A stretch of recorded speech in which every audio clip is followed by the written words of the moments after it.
One of the great myths in American history is about the Civil War, where it's commonly taught that the Civil War was fought to end slavery. But historians have rewritten history for the purpose of telling a more satisfying narrative because it's the only way to justify what was a totally illegal war. A Prager University video with over 1 million views is a perfect example of the lies told about the Civil War, and we'll go through the video and explain some of the lies that are told. Before the presidential election of 1860, a South Carolina newspaper warned that the issue before the country was the extinction of slavery and called on all who were not prepared to surrender the institution to act. Shortly after Abraham Lincoln's victory, they did.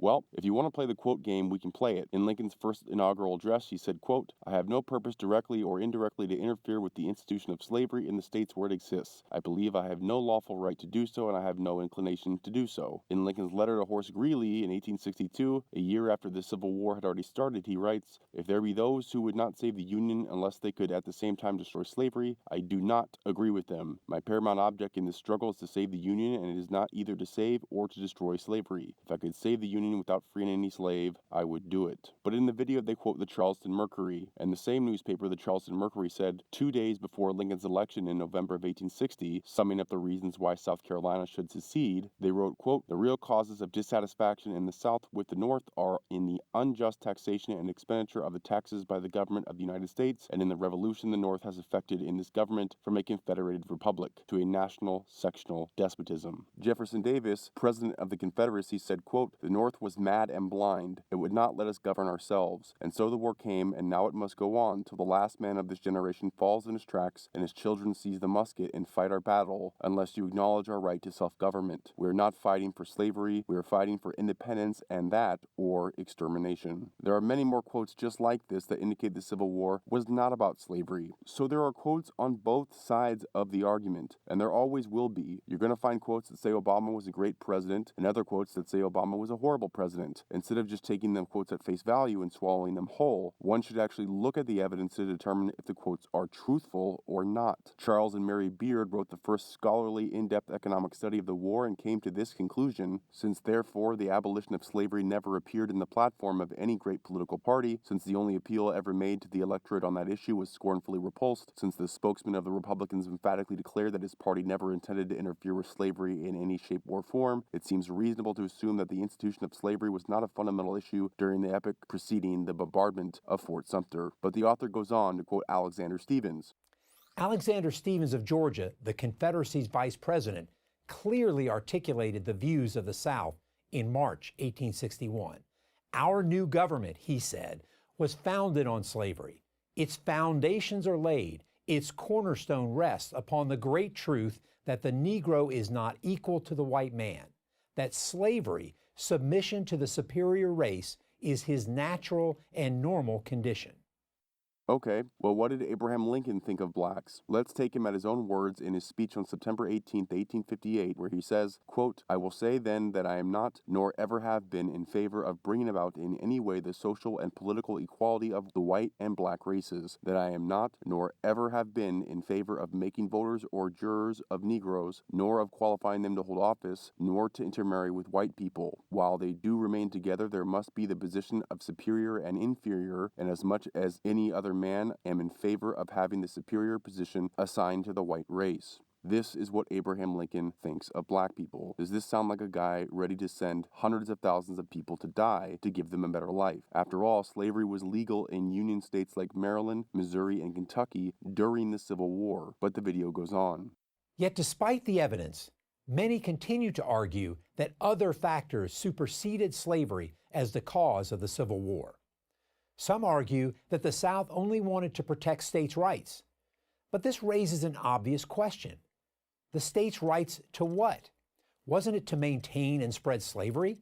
States' rights to govern themselves. It's really simple. States' rights to govern themselves. Just as America wanted the ability to govern itself based on its own interests, states wanted the right to govern themselves on their interests, which meant free trade without tariffs to fatten the pockets of the North. But it's also important to know that not all the Confederate states seceded at the same time. Virginia, Tennessee, North Carolina, and Arkansas did not originally secede. But after Fort Sumter, a battle that caused 0 human casualties, Lincoln called for 75,000 troops, ordered a naval blockade, Blockade, which is an act of war that required congressional approval, which Lincoln didn't care to wait for, ordered the building of 5 naval warships, suspended habeas corpus so he could use it to throw over 10,000 people in jail, and Lincoln also shut down over 300 newspapers in the North who expressed any dissent about the war. Where was the constitutional authority for such unthinkable actions? There wasn't any. But after Lincoln took these illegal actions to reinforce Fort Sumter and the moral tariff duties increased in March, Virginia, Tennessee, North Carolina, and Arkansas seceded and joined the Confederacy. It was Lincoln's tyrannical response to the secession of the first Southern states that prompted the other states to join, but the video continues.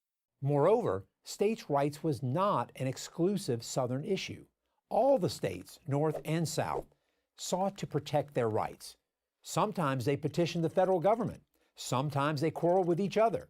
This is true because a number of other states in the North had threatened to secede from the Union before. Massachusetts did so 4 times. The Massachusetts legislature actually passed a resolution of secession, and Thomas Jefferson wished them luck. After the Louisiana Purchase, when there was talk of dividing the Union into an Atlantic Federation and a Mississippi Federation, Thomas Jefferson said, quote, "Let them part by all means, if it is for their happiness to do so. It is but the elder and younger son differing." In fact, the Founding Fathers thought secession was a right that states should be able to do. As James Madison wrote, the use of force against a state would be more like a declaration of war than an infliction of punishment, and would probably be considered by the party attacked as a dissolution of all previous compacts. Alexander Hamilton wrote, to coerce a state would be one of the maddest projects ever devised. No state would ever suffer itself to be used as the instrument of coercing another. But the video continues. Some argue that the cause of the war was economic. The North was industrial and the South agrarian. And so, the two lived in such economically different societies that they could no longer stay together. Not true. In the middle of the 19th century, both North and South were agrarian societies. In fact, the North produced far more food crops than did the South. But Northern farmers had to pay their farmhands, who were free to come and go as they pleased, while Southern plantation owners exploited slaves over whom they had total control. Okay, so this is a purposefully misleading clip. When some argue that the North and South were extremely different and that one side making all the laws that benefit them but are detrimental to the South caused the Civil War, he counters it by arguing that the North was also an agricultural economy, so there wasn't much difference. Look, the North even grew more food, see? Yeah, the North grew more food because the South's biggest crops were cotton and tobacco, neither of which are food. They are cash crops, and they were some of the top exports that America had. The North was fine with slavery as long as they benefited from the cash that cotton and tobacco brought in. But as soon as their cash cow seceded, they started a war to get it back and used slavery as the moral justification for it. The South was fundamentally different because its greatest assets were the largest exports in the country. As North Carolina historian Mike Scruggs writes, considerably more than 90% of U.S. government revenue was raised by a tariff on imported goods. A tariff is a tax on selected imports, most commonly finished or manufactured products. A high tariff is usually legislated not only to raise revenue but also to protect domestic industry from foreign competition. This, of course, causes domestic consumers to pay higher prices and have a lower standard of living. Tariffs on some industrial products also hurt other domestic industries that must pay higher prices for goods they need to make their products. Because the nature and products of regional economies can vary widely, high tariffs are sometimes good for one section of the country, but damaging to another section of the country. High tariffs are particularly hard on exporters since they must cope with higher domestic costs and retaliatory foreign tariffs that put them at a pricing disadvantage. This has a depressing effect on both export volume and profit margins. High tariffs have been a frequent cause of economic disruption, strife, and war. But the video continues. And it wasn't just plantation owners who supported slavery. The slave society was embraced by all classes in the South. The rich had multiple motivations for wanting to maintain slavery, but so did the poor, non-slaveholding whites. The peculiar institution ensured that they did not fall to the bottom rung of the social ladder. That's why another argument that the Civil War couldn't have been about slavery because so few people owned slaves has little merit. His reasoning is that it guaranteed poor whites weren't the lowest class, and this is asinine. The reason that Southerners fought for the Confederacy and didn't own any slaves is because the war wasn't about slavery. Non-slave-owning Confederates were fighting to defend themselves against a foreign invader. The Confederacy had made its own country and the North invaded it. This can be clearly seen when Robert E. Lee, who was offered the Supreme Commander position for the Union, Lee, who was a big fan of the Union and disagreed with Southern secession and was openly against slavery, ended up choosing to lead the Confederate Army Army because the Confederacy was not the aggressor, the Union was. The South was defending itself, and even though he liked the Union and disagreed with the war, he was a native Virginian, and he decided that the Union attacking his homeland was wrong. It shouldn't be hard to see. If a woman wanted to break up with her husband, would the husband attacking her with a gun and demanding them stay together be an appropriate response? In the American Revolution, the colonies seceded from British rule. Britain sent troops to attack America, and the colonies defended its turf, which is exactly what happened in the Civil War. The South seceded from Union rule, the Union attacked them, and the South defended its turf. As the British press began to ask themselves, how could a nation which professed such a strong belief in government by the people turn on its own citizens and deny them what it supposedly stood for? With what pretense of fairness, it is said, can you Americans object to the secession of the Southern states when your nation was founded on secession from the British Empire? But the video continues. Finally, many have argued that President Abraham Lincoln fought the war to keep the Union together, not to end slavery. That was true at the outset of the war, but he did so with the clear knowledge that keeping the Union together meant either spreading slavery to all the states, an unacceptable solution, or vanquishing it altogether. Okay, this is my favorite statement of the video because he debunks his own video with this statement. Many have argued that President Abraham Lincoln fought the war to keep the Union together, not to end slavery. That was true at the outset of the war. That was true at the outset of the war. That was true at the outset of the war. He says it point blank right there that at the outset of the war, Lincoln was not fighting to end slavery. So yes, the Civil War was not about slavery. But what he says afterwards is just idiotic.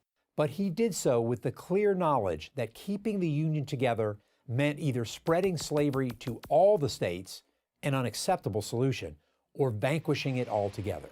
He claims that Lincoln knew that if slavery were allowed to continue in the South, all the states would become either free states or slave states. There's no evidence to support this claim whatsoever. Northern states were not under pressure to become slave states. This is a flat-out lie. In fact, prior to the Civil War from 1846 to 1861, 6 states were admitted to the Union: Iowa, Wisconsin, Oregon, California, Minnesota, and Kansas, all of which were free states. The fact that the newest states were being made free states should be an obvious indication that northern states were not under threat of becoming slave states, as this guy claims. He's lying, but the video continues.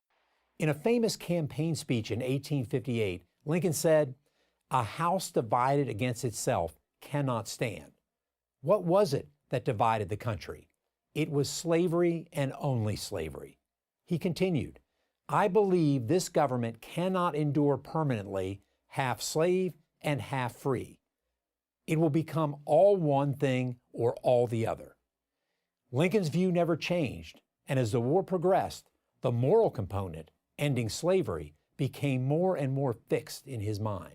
Okay, so he quotes Lincoln when he said, the United States will become all one thing or all the other. Yes, Lincoln believed eventually it will become all free. That's because slavery was already dying out. Europe had already freed slaves. Countries in the Caribbean like Haiti had already freed the slaves. The newest states admitted to the Union had been made free states. The slave trade was already abolished by Thomas Jefferson 60 years before Lincoln even made this statement. So yes, slavery was dying, and it was only a matter of time before they would be free. But then he goes on to say that the moral component ending slavery became more and more fixed in Lincoln's mind. He says this because for the entire first half of the Civil War, nobody was talking about slavery. The moral component became more important as the war dragged on because the Civil War was illegal. As a popular British publication wrote, there is no congressional authority, whatever, for what has been done. It has been done simply on Mr. Lincoln's fiat, at his simple bidding, acting by no authority but his own pleasure. In plain defiance of the provisions of the Constitution, the Habeas Corpus Act has been suspended, the press muzzled, and judges prevented by armed men from enforcing on the citizens' behalf the laws to which they and the president alike have sworn. Lincoln abused his powers to start the war, delayed the meeting of Congress for 3 months so he can get into a war before Congress could do anything about it, then suspended the rights of habeas corpus, and by doing this he was able to throw over 10,000 people in jail for expressing any dissent, like Clement Vallandigham in 1863. Lincoln excused his apparently unconstitutional arrest on the grounds that public safety made the arrest not only necessary, but legal. As long as public safety was endangered, the arrests were constitutional. But of course the Constitution makes no such claim. What did Vallandigham Buckingham do. He called the war wicked and cruel and called Lincoln King Lincoln and charged that Lincoln's tax law was the like of which has never been seen upon any but a conquered people. Case ex parte Milligan, a man named Milligan's treasonable conduct was tried and the jury found insufficient evidence to convict or indict him. A military court then took over, convicted him, and sentenced him to death. The Chief Justice of the Supreme Court, Roger B. Taney, had ruled that his arrest was illegal and Lincoln did not have the authority to suspend habeas corpus without congressional approval. Lincoln not only disregarded the ruling, he was so outraged he issued an arrest warrant for the Chief Justice of the Supreme Court because he disagreed with his ruling. Later, however, President Andrew Johnson restored habeas corpus so it could be brought before the Supreme Court, who released Milligan and condemned the past 5 years of phony military arrests, and this was illegal. This is why the moral component of the Civil War became louder as the war went on, because as the war was going on, Europe was looking at America and asking themselves, should we help the Confederacy? But John Stuart Mill came to Lincoln's rescue after he, a European, would first concoct the idea that the Civil War was about slavery. And when Lincoln became aware that he could kill two birds with one stone, not only keeping Europe out of aiding the Confederacy, but also giving much needed moral justification for the Civil War, because only a supreme moral reason could justify all the illegal activities he has engaged in. After all, Lincoln said, if I could save the Union without freeing any slave, I would do it, and if I could save it by freeing all the slaves, I would do it, and if I could save it by freeing some and leaving others alone, I would also do that. I have here stated my purpose according to my view of official duty, and I intend no modification of my oft-expressed personal wish that all men everywhere could be free. Here Lincoln says clearly that the Civil War is not about freeing slaves, it's about keeping the Union together at all costs. Although his personal wish is that slavery end, that's not why he's fighting this war. He will keep slavery if it means keeping the Union together. But as Lincoln continued to break the law and hundreds of thousands of people were dying to protect Northern economic and territorial interests, Lincoln needed a moral justification for all this wrongdoing. That's why the moral component of slavery became louder during the Civil War, not because, as this author says, that it just became more and more fixed in his mind. But the video continues. And as the war progressed, the moral component, ending slavery, became more and more fixed in his mind. His Emancipation Proclamation in 1863 turned that into law.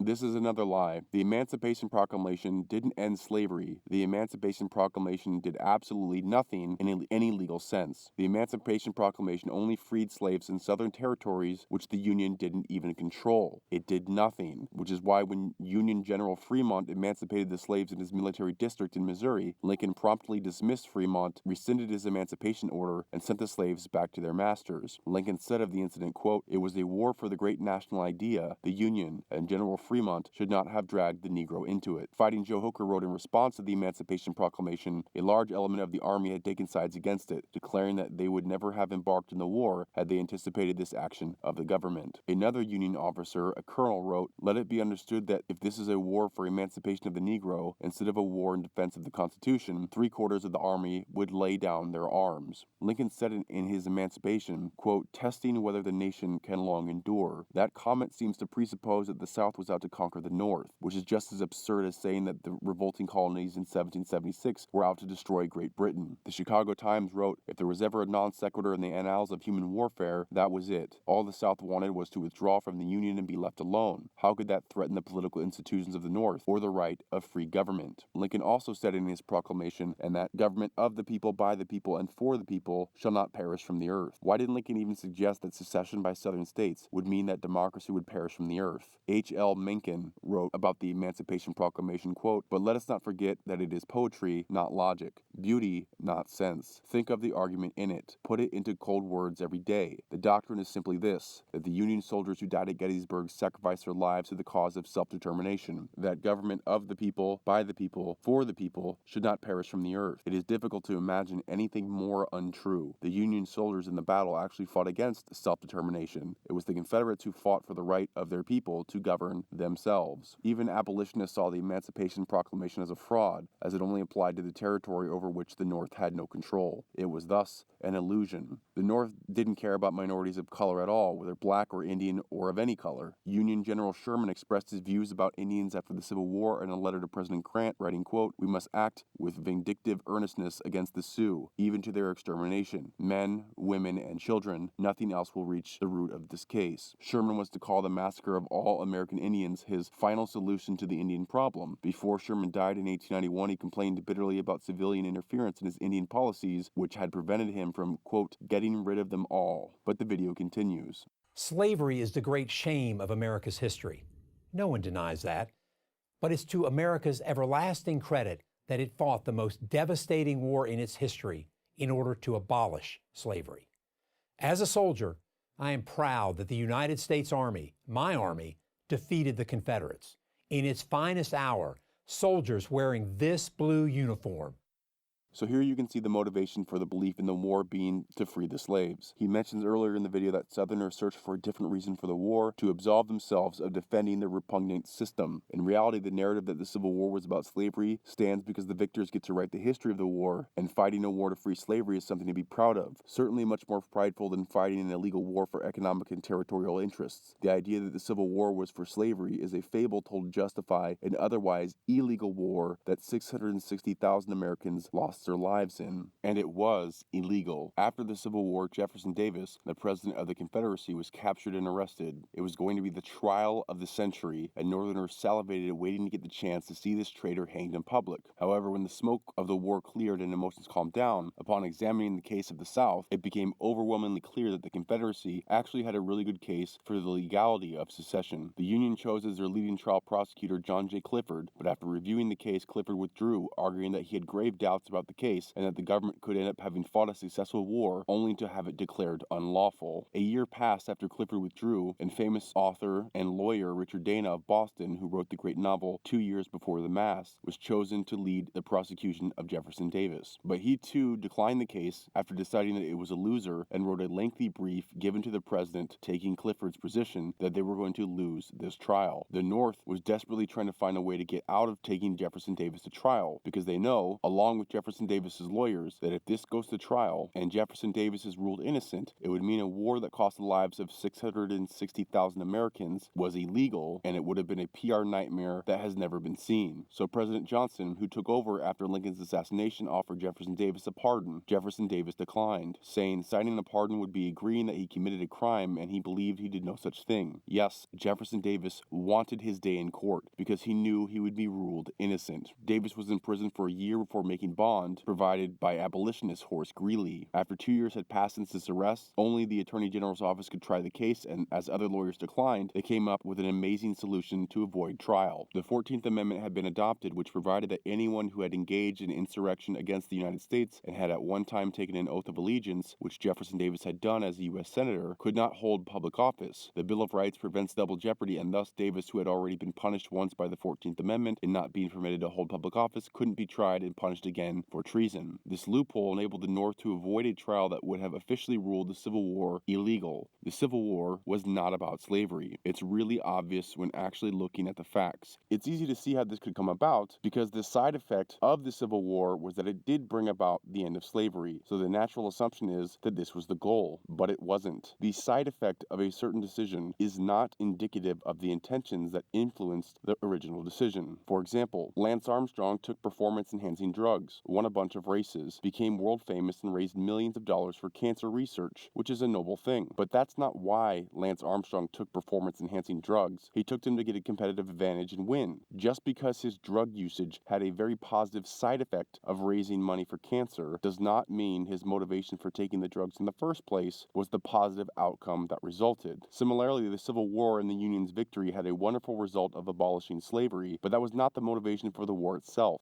The reality is, when Lincoln increased the moral tariff to 50% shortly after his election and the Confederacy opened a free trade port in the South, the Northern economy was under serious threat. The South could buy textiles from European countries at a cheaper price without tariffs, making the manufacturing economy in the North obsolete. And this was not something that Lincoln was willing to accept, so he fought it, and that's how the Civil War actually happened. Some will argue things like, yes, the South seceded for their rights, but primarily for their rights to own slaves. This is a stupid argument because slavery was already legal in the Union during the Civil War. In Union states like Missouri, Kentucky, and Maryland, slavery was legal during the Civil War, so that would not be a reason to secede over. Lincoln already offered protection of slavery in his inauguration and said during the war that he would keep slavery if it meant keeping the Union. Slavery was not under threat of abolition at the time of secession. There were no proposals, initiatives, or rumors of upcoming proposals or initiatives that would threaten slavery from the North, so seceding over that is nonsense. Some will object to this by saying the South didn't secede over the tariffs tariffs because the tariff was only 20% at the time South Carolina seceded. It's true that the moral tariff didn't go up to 50% until after many of the Confederate states seceded, and that when the initial secession occurred, the tariff was only 20%. But this objection assumes that wealthy business owners who are lobbying politicians are completely ignorant of potential legislative changes that may affect their businesses, but that assumption is wrong. For example, even in present day, Walmart was to open several locations among the Washington, D.C. area. Then the $15 minimum wage discussion started to become popular. Even though D.C. had not yet implemented or passed legislation to implement a $15 minimum wage, Walmart realized what was on the horizon for D.C. and canceled their plans to open new locations in Washington, D.C. To say the South didn't secede because of the tariff is like saying Walmart didn't cancel plans to open locations in D.C. because of the $15 minimum wage. Even though it wasn't an official law yet, they could see the writing on the wall and pulled out a building in D.C. because of it. And sure enough, they were right. The $15 minimum wage would end up passing and being implemented into law. Just like Walmart, importers and exporters in the South knew full well that once Lincoln was elected, tariffs would increase, and 2 months after Lincoln stepped into office, they were right, and the tariff went to 50%. Here's a few honest questions to ask yourself when considering whether the Civil War was actually about slavery or not. Was there any legislative proposal whatsoever to end slavery prior to the Civil War? If the North so badly wanted to end slavery, wouldn't a diplomatic attempt be the first course? Wouldn't the North try to negotiate for the abolition of slavery and offer concessions to make it happen before war? Why would the first proposed legislation to end slavery come after 600,000 people died in a war over it? And why would it not apply to freeing slaves in the North? If this was a noble war over slavery, why did Lincoln shut down over 300 newspapers? What was he afraid that they were going to say? Why did Lincoln send 75,000 men in arms and order a naval blockade over a battle that cost 0 human lives? Isn't that a little extreme? Why would states secede over slavery when Lincoln in his inaugural address only emphasized the protection of it? How come after the slaves were freed, there was no plan whatsoever to integrate them? Is it because abolition of slavery wasn't something they planned for, but were being opportunist and jumped on as justification for a long list of illegal activity and didn't really think it out? Why would Lincoln start the most bloody war in American history for a group of people he believed to be so inferior? None of it makes sense. At least, if the Civil War was about slavery, it doesn't make sense. The Civil War was not about slavery.